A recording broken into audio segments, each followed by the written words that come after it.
چکتیال tower circle کے امام و خطیب حافظ ضیاء الدین عقیل نے اپنی 25 سالہ خدمات انجام دینے کے بعد اس عہدے سے استعفیٰ دینے پر آج انہیں جگتیال علماء حفاظ کی جانب سے شال پوشی اور گل پوشی کی گئی اور انہیں مبارکباد پیش کی گئی،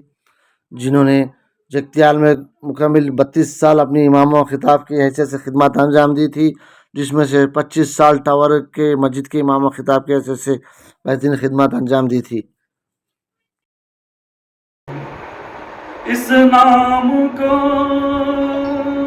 لبوں پہ فروزاں تو کیجیے، اس نام کو لبوں پہ فروزاں تو کیجیے،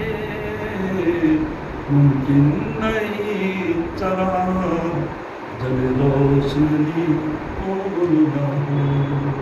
ایسا نہ ہو کہ ہو نبی نبی نہ ہو، جو سانس لے رہے کہیں آخری ہو نہ ہو۔